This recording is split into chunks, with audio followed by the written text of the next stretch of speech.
रात के ठीक 2:47 हो रहे थे। शहर की सबसे ऊंची इमारत की 27वीं मंजिल पर एक आदमी अपने आलीशान ऑफिस में अकेला बैठा था।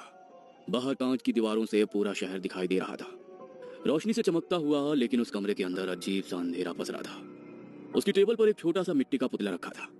पुतले की आंखों पर काला रिबन बंधा था और उसके सीने में 3 सुइयां चुभी हुई थी। ये यहाँ कैसे? कौन लाया इसे? गार्ड, वॉचमैन कोई है? अनिल मल्होत्रा का नाम शहर के सबसे बड़े बिजनेसमैन में गिना जाता था। उसकी कंपनी वीएम इंडस्ट्रीज तेजी से बढ़ रही थी। सर, आप अपनी सफलता का श्रेय किसे देंगे? अपनी सफलता का श्रेय मैं खुद को दूंगा, क्योंकि मेरी मेहनत, मेरा तजुर्बा और मेरी किस्मत तीनों का शानदार कॉम्बिनेशन है मेरी सक्सेस। अनिल सर, सच कह रहे हैं आप। महंगी कारें, बड़ा बंगला, आलीशान ऑफिस, अनिल सर के पास सब कुछ है। फिर भी कुछ तो ऐसा होगा जो आपको भीतर भीतर परेशान करता होगा। पत्रकार के इस सवाल पर अनिल मल्होत्रा चुप हो गया। वो कोई जवाब नहीं दे पाया, मगर सच में एक चीज थी जो उसे अंदर से जला रही थी। वो था उसका प्रतिद्वंदी नमन अग्रवाल। ऐसा कुछ भी नहीं है। Next question please. आपके बिजनेस राइवल अमन अग्रवाल सर की कंपनी अचानक तेजी से बढ़ने लगी है। उन्हें हर प्रोजेक्ट में एक के बाद एक सफलता मिल रही है, मगर आपके कुछ प्रोजेक्ट फेल हो रहे हैं। इसके पीछे की क्या वजह है? अब ये तो बिजनेस है, कभी कुछ चलता रहता है। अब देखते हैं आगे का कॉन्ट्रैक्ट कैसे मिलता है।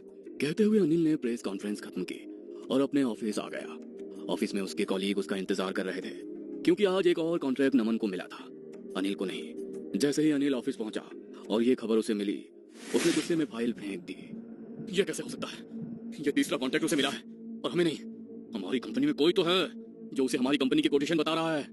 सर, इस बार तो कोटेशन पूरी तरह से डिस्क्लोज थे। आपके अलावा किसी को भी नहीं पता था। यदि किसी को नहीं पता था तो नमन तक कोटेशन पहुंचे कैसे? ये आदमी मेरी हर डील पर बात कर रहा है।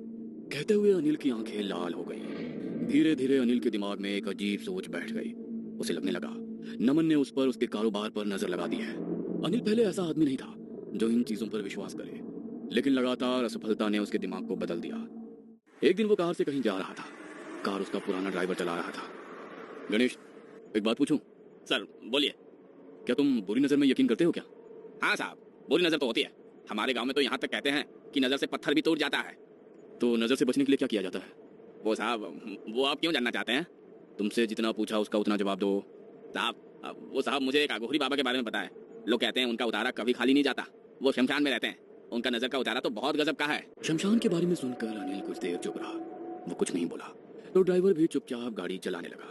कुछ देर बाद अचानक से अनिल बोला, गणेश, कार रोको। क्या हुआ साहब? क्या तुम उनसे मुझे मिलवा सकते हो? हाँ, मगर आप उनसे क्यों मिलना चाहते हैं? अपने ड्राइवर गणेश का सवाल सुन अनिल उसे घूरते हुए देखने लगा तो ड्राइवर उसे कार से शहर से बाहर एक पुराने शमशान घाट में ले गया। रात के वक्त चारों तरफ धुंध थी। हवा में जली हुई चिता की गंध थी। दूर एक आग जल रही थी। आग के सामने बैठा था एक अघोरी, सिर पर जटाएं, पूरे शरीर पर राख और आंखें इतनी गहरी कि जैसे अंधेरा उनमें समा गया हो। अनिल धीरे से आगे बढ़ा। अघोरी ने अनिल और उसके ड्राइवर को घूरते हुए देखा और जलती चिता में से एक लकड़ी निकालकर अनिल के सीने के पास ले गया। अनिल बिना डरे वहीं खड़ा रहा। उसने पलकें भी नहीं झपकाई। यहाँ क्यों आया है? बाबा, मुझे आपकी मदद चाहिए। अघोरी ने बिना उसकी तरफ देखे वो लकड़ी वापस चिता में डाली और सिंदूर से एक आकृति बनाते हुए कहा, नहीं, मदद नहीं, बदला चाहिए तुझे, बदला।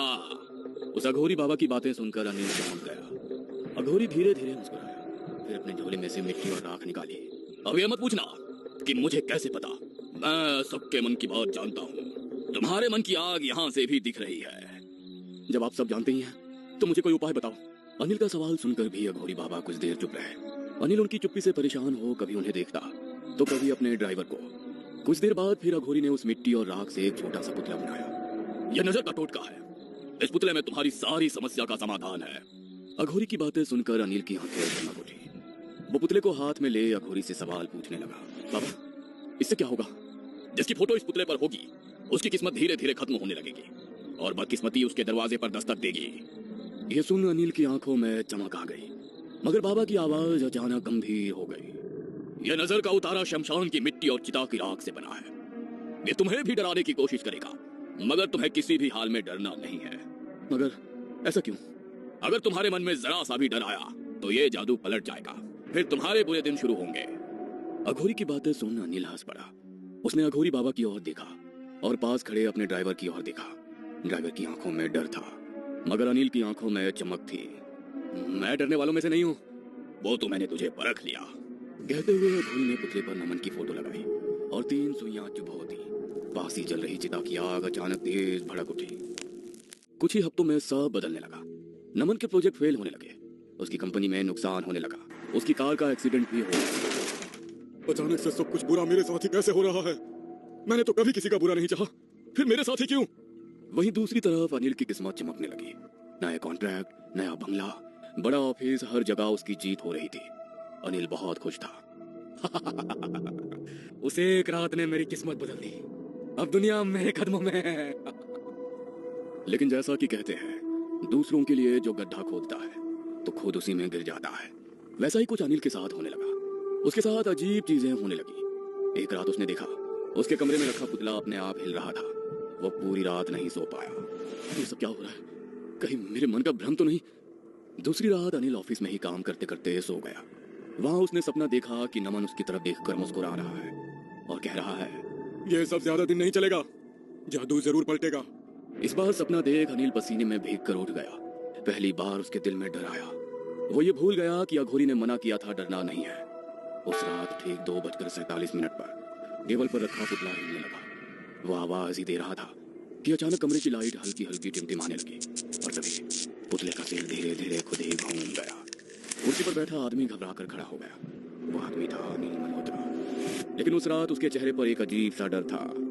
उसने कांपते हाथों से पुतले को उठाया और जैसे ही पुतले को पलटा, उसकी सांस गले में अटक गई, क्योंकि पुतले पर लगी फोटो बदल चुकी थी। वो फोटो अब उसके दुश्मन नमन की नहीं, बल्कि अनिल की खुद की थी। और उसी पल कमरे में किसी की भारी आवाज गूंजी, मैंने कहा था डरोगे तो जादू पलट जाएगा। ये सुनकर अनिल का शरीर ठंडा पड़ गया। उसे कुछ समझ में नहीं आ रहा था कि वो क्या करे। नहीं, ये नहीं हो सकता। नहीं, मैं नहीं डर रहा, मुझे कोई नहीं डरा सकता है। लेकिन अब देर हो चुकी थी। अगले कुछ महीनों में अनिल की जिंदगी बिखर गई। उसकी कंपनी दिवालिया हो गई। बैंक ने उसका बंगला जब्त कर लिया और एक दिन अनिल उसी सड़क पर बैठा था। अब उसके हाथ में एक कटोरा था। वो भीख मांग रहा था। तभी उसके सामने एक आदमी आकर खड़ा हुआ। अनिल ने सिर उठाया। वो नमन था, लेकिन नमन की आंखों में अजीब चमक थी। जानते हो अनिल, मैंने तुम्हारा बुरा करने के लिए कभी कुछ नहीं किया। सब तुम्हारा ही किया है। तुम्हें किसी ने बर्बाद नहीं किया। ये सब तुम्हारी अपनी नजर का असर है। कहते हुए नमन ने उस पुतले को तोड़ दिया। डरते हुए अनिल उस पुतले को जोड़ने की कोशिश कर रहा था। नमन की बातें सुनकर अनिल घबराने लगा। वो कुछ बोल पाता, उसके पहले ही अचानक नमन का चेहरा अंधेरे में गायब हो गया। अनिल चीख पड़ा, लेकिन अब उसकी चीख सुनने वाला कोई नहीं था, क्योंकि जिस आग में उसने किसी और को जलाना चाहा था